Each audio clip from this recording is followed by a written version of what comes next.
Hello, welcome to the new vlog. இன்றைக்கி வந்து ஒரு ஃப்ரைடே அண்ட் சண்டேயோட vlog தான் நம்ம பார்க்க போகிறோம். ஃப்ரைடே நைட்டு தான் நான் எடுக்க ஆரம்பிச்சிருந்தேன். அம்மா வந்து சொன்னாங்க கொஞ்சம் நிறையாவே பால் மிச்சம் இருக்குது, சேர்த்து உரம் ஊற்றிடலாம் தான் அம்மா சொன்னாங்க. பட் நான் வந்து பன்னீர் செய்கிறேன்னு சொல்லிட்டு இறங்கிட்டேன். பன்னீர் எனக்கு ரொம்ப பிடிக்கும். அது வெளியவும் ஆல்மோஸ்ட் நாங்கள் வாங்க மாட்டோம். எப்போவாச்சும் வீட்லேயே செஞ்சால் தான் அந்த பன்னீர் வச்சு தான் நாங்கள் சாப்பிடுவோம். வெளியே எங்கேயுமே பன்னீர் ஸ்டோர் பாட் பன்னீர்லாம் வாங்க மாட்டோம். அதனால ஓகேன்னு சொல்லிட்டு பன்னீர் செய்ய ஆரம்பிச்சாச்சு. ரொம்ப ஈஸியான ஒரு டிஷ்ஷு பன்னீர், மொசரல்லா சீஸ் இதெல்லாம் ரொம்ப ஈஸியான டிஷ். நம்ம வீட்டிலேயே செஞ்சுக்கலாம். என்னை பொறுத்த வரைக்கும் அது கொஞ்சம் தெரப்யூட்டிக்கலாக இருக்கிற மாதிரி ஃபீல் ஆகும். So yeah.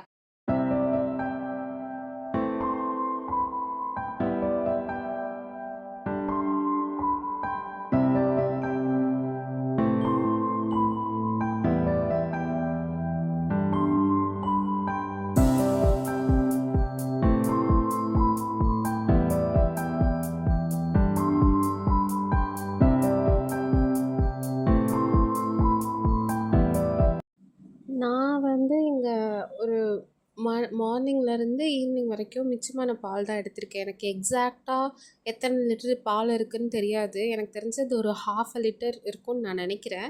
நான் வந்து ஒரு 1/2 லெமன் வந்து ஸ்க்வீஸ் பண்ணி வச்சுருந்தேன். எவ்வளோ தேவைப்படுதோ அவ்வளோ போட்டுக்கலாம் அப்படின்னு சொல்லிட்டு வச்சுருந்தேன். ஆனால் எனக்கு அந்த 1/2 லெமனுமே சரியாக இருந்துச்சு, கரெக்டாக இருந்துச்சு. நான் 1/2 லெமனுமே ஊற்றிட்டேன். அதுக்கப்புறமா தான் நல்லா கொஞ்சம் திரிஞ்சு வந்த மாதிரி இருந்துச்சு.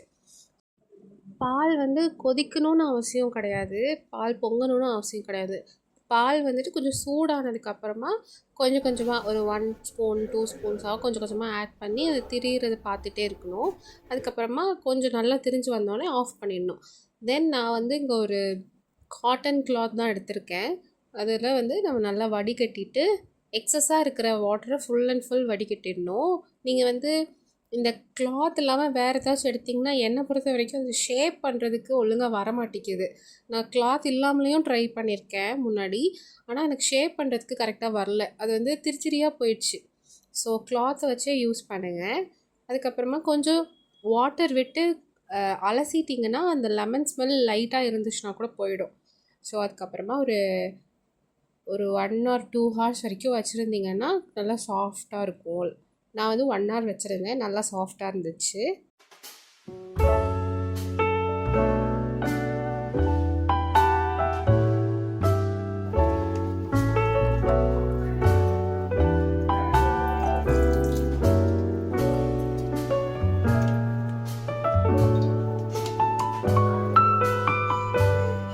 அண்ட் இந்த மாதிரி வச்சுட்டு நமக்கு என்ன ஷேப் வேணுமோ அதுக்கு வச்சுக்கலாம். நான் ஒரு ரெக்டாங்கிள் மாதிரி ஃபோல்ட் பண்ணிவிட்டு கொஞ்சம் வெயிட்டாக இருக்கிறதுக்காக நம்ம இந்த இடிப்போல் இஞ்சியெல்லாம் இடிப்போல் அதை மேலே வச்சுட்டு ஒரு 1 hour போல் வச்சுட்டு நான் வந்து ஸ்கின் கேர் பண்ண ஆரம்பிச்சிட்டேன்.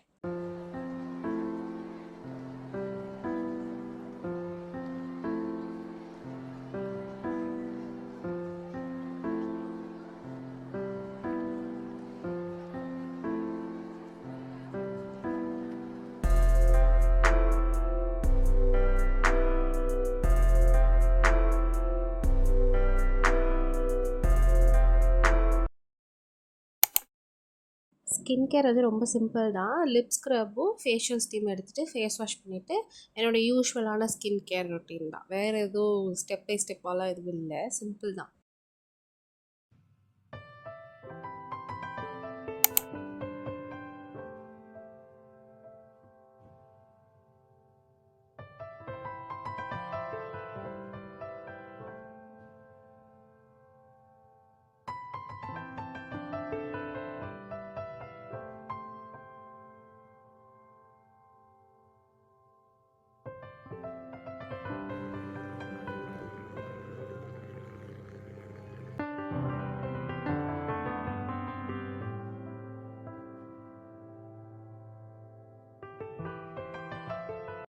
ஸோ ஒரு 1 ஹவருக்கு அப்புறம் ஓப்பன் பண்ணி பார்த்தேன், நல்லாவே செட் ஆகிருந்துச்சு.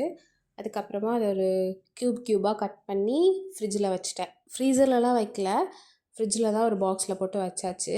ஏன்னா ஒரு சண்டே போல் இதை எடுத்து செய்யலான்னு நினச்சிருந்தேன், அதனால் நான் ஃப்ரிட்ஜிலே வச்சுட்டேன். ஸோ நல்லாவே வந்துருந்துச்சு, நல்லா க்யூட்டாக இருந்துச்சு பார்க்கவே. இனி நம்ம சண்டேலேருந்து vlog கண்டினியூ பண்ணலாம்.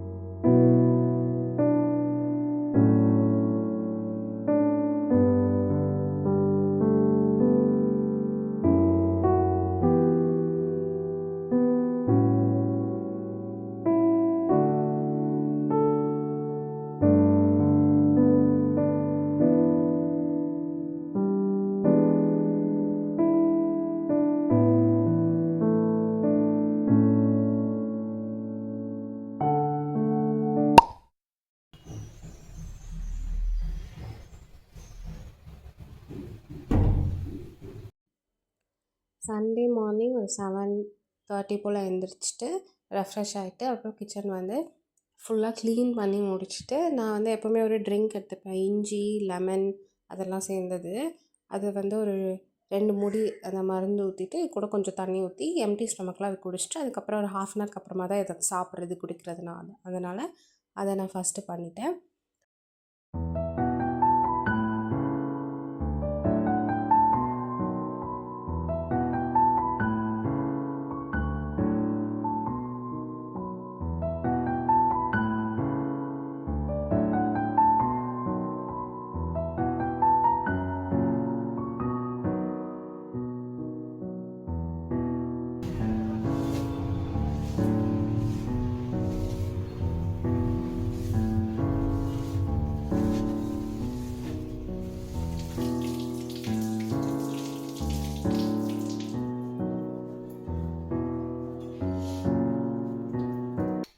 சண்டே மார்னிங் வந்துட்டு எனக்கு காஃபி மஸ்ட்.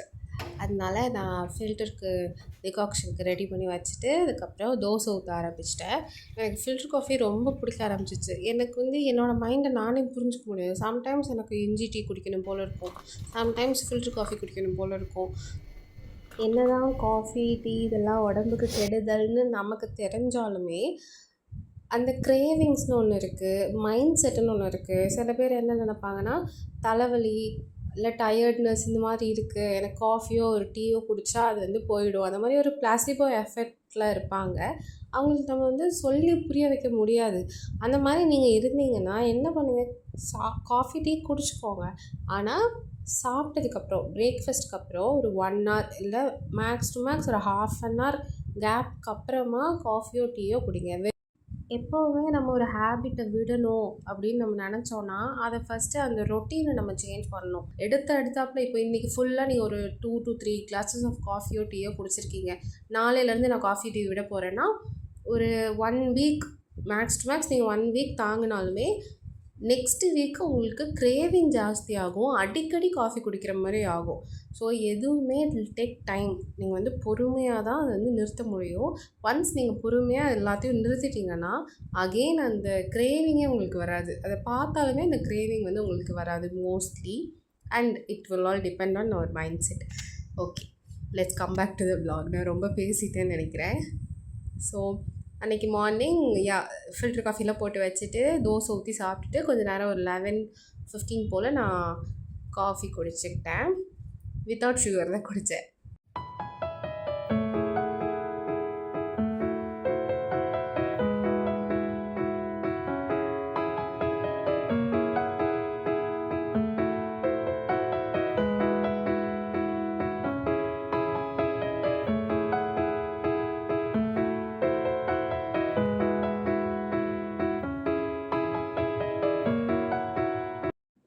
நெக்ஸ்ட்டாக ஆஃப்டர்நூனுக்காக பாஸ்மதி ரைஸையும் பன்னீரையும் மட்டும் மேரினேட் பண்ணி வச்சுட்டு ரெஃப்ரெஷ் ஆகிட்டு வர்றதுக்கப்புறமா குக்கிங் ஸ்டார்ட் பண்ணலான்னு அதுதான் பண்ணிகிட்டு இருந்தேன்.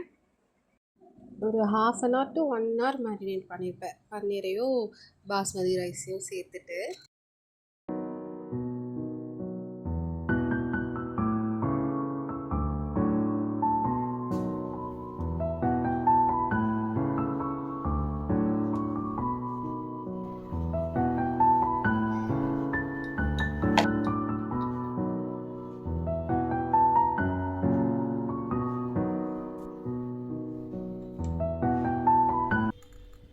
சண்டே ஆஃப்டர்நூனுக்கு வந்து பன்னீர் இருந்துச்சுல நம்ம செஞ்சுருந்தோம், அதை வச்சு ஃப்ரைட் ரைஸும் அதுக்கப்புறம் ஒரு கர்ட் ரைஸ் தென் பொட்டேட்டோ ஃப்ரை தான் பண்ணலான் இருந்தேன். அதனால் பன்னீரை மட்டும் ஃபஸ்ட்டு மேரினேட் பண்ணி வச்சுட்டு பாஸ்மதி ரைஸையும் ஊற வச்சிட்டேன்.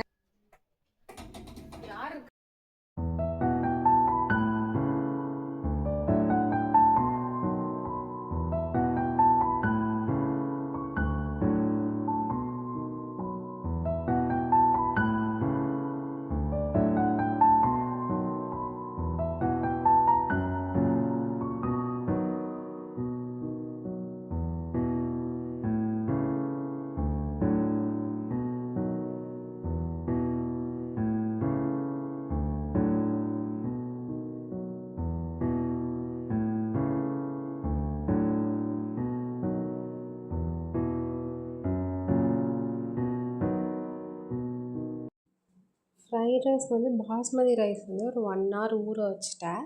அதுக்கப்புறம் நானாக குக்கரில் போடாமல், எனக்கு குக்கரில் வந்து உதிரி உதிரியாக வேணும்னா நான் குக்கரில் போட மாட்டேன். எனக்கு ஒரு பயம் இந்த பாஸ்மதி ரைஸ் மட்டும். குக்கரில் போட்டால் அது ரொம்ப குழஞ்சிருது. எவ்வளோ தான் நம்ம கம்மியாக தண்ணி வச்சாலும் ஒன்று வேகாமல் போயிடுது, இல்லைன்னா ரொம்ப குழஞ்சிருது. அதனால நான் தண்ணியில் போட்டு அது வெந்ததுக்கப்புறமா தண்ணியை மட்டும் வடிச்சிடலான்னு அதில் தான் வச்சுருந்தேன்.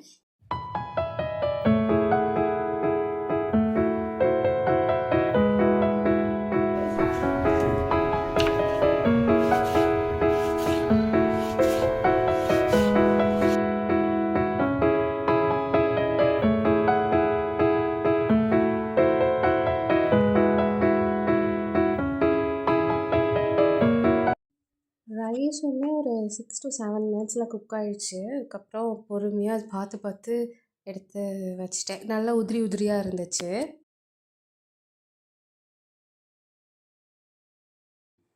ரைஸ் குக் ஆகிட்டு இருக்கும்போதே நம்ம மேரினேட் பண்ணி வச்சுருந்த பன்னீரையும் பட்டரில் போட்டு ஃப்ரை பண்ணி எடுத்துக்கிட்டாச்சு. டீப் ஃப்ரை இல்லை, பேன் ஃப்ரை மாதிரி பண்ணி எடுத்துக்கிட்டாச்சு.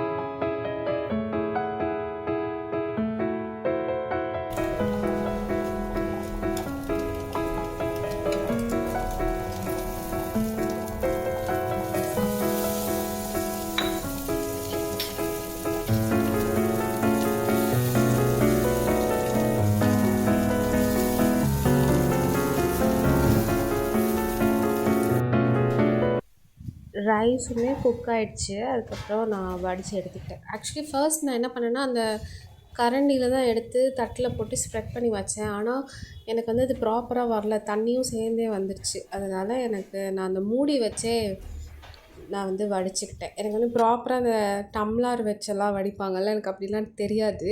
அதனால் நான் இந்த மாதிரி தான் வடித்து ஒரு தட்டில் போட்டு ஸ்ப்ரெட் பண்ணி வச்சுக்கிட்டேன். நெக்ஸ்ட்டு வந்து ஃப்ரைட் ரைஸ் பண்ண ஸ்டார்ட் பண்ணியாச்சு. ஃப்ரைட் ரைஸ் ரொம்ப ரொம்ப சிம்பிள். வெறும் கார்லிக்கும் ஆனியனும் வச்சு மட்டும் தான் பண்ணியிருந்தேன். ஏன்னா சண்டேங்கிறதுனால எங்ககிட்ட காய் எதுவுமே இல்லை, ஆனியன் மட்டும் தான் இருந்தது. தக்காளி இருந்தது, தக்காளி போட்டால் அது வேறு மாதிரி போயிடும்னு சொல்லிட்டு தக்காளி ஆட் பண்ணல.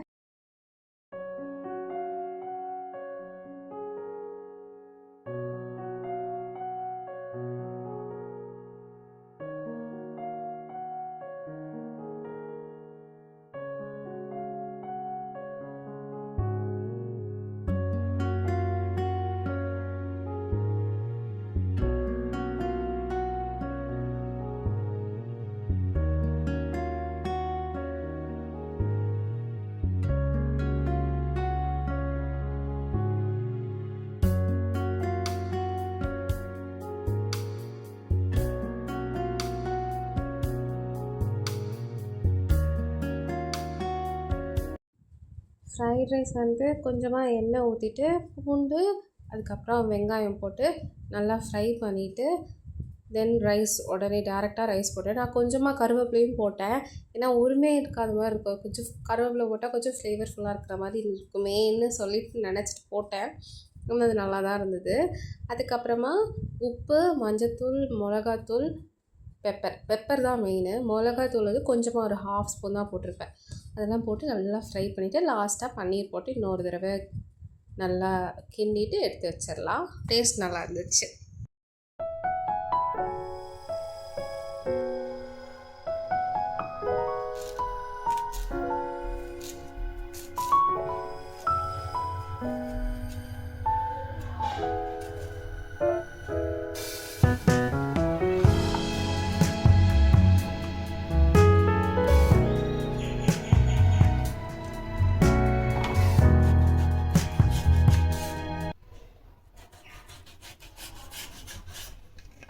ஃப்ரைட் ரைஸ் வந்து ஃபுல்லாக முடிஞ்சதுக்கப்புறமா தான் நான் தயிர் சாதம், அதுக்கப்புறம் உருளைக்கிழங்கு ஃப்ரைக்காக ரெடி பண்ணிகிட்டு இருந்தேன்.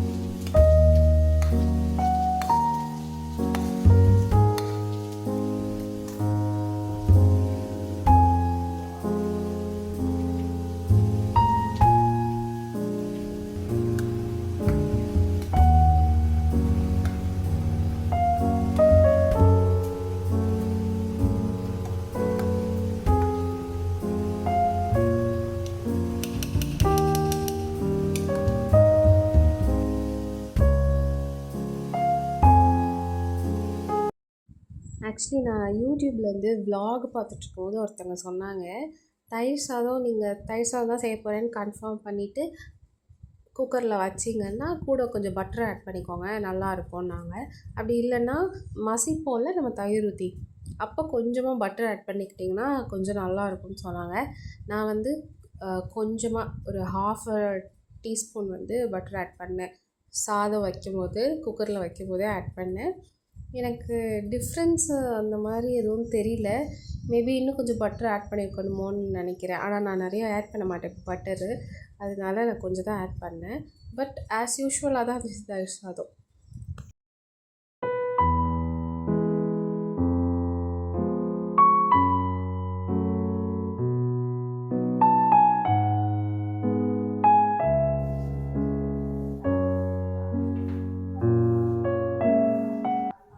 ஸோ தயிர் சாதமும் ரெடி, உருளைக்கிழங்கு ஃப்ரையும் ரெடி, ஃப்ரைட் ரைஸ் பன்னீர் ஃப்ரைட் ரைஸும் ரெடி. அன்றைக்கி லன்ச் இப்படி தான் நானும் என் தம்பியும் சாப்பிட்டோம். நல்லா இருந்துச்சு, எல்லாமே நல்லா இருந்துச்சு. எதுவுமே ஃபெயிலியர் இல்லை. நான் என்றைக்காச்சும் சண்டே ஏதாச்சும் ஒன்று பண்ணேன்னா கண்டிப்பாக ஏதாச்சும் ஒன்று ஃபெயில் ஆகும். ஆனால் இந்த சண்டே பர்ஃபெக்டாக இருந்துச்சு. ஸோ அதோட நம்ம விலாகோட எண்டிங்க்கும் வந்தாச்சு. என்னோடய வீடியோவை இவ்வளோ நேரம் ஸ்கிப் பண்ணாமல் பார்த்தீங்கன்னா ரொம்ப ரொம்ப தேங்க்ஸ் ஃபார் யுவர் சப்போர்ட்.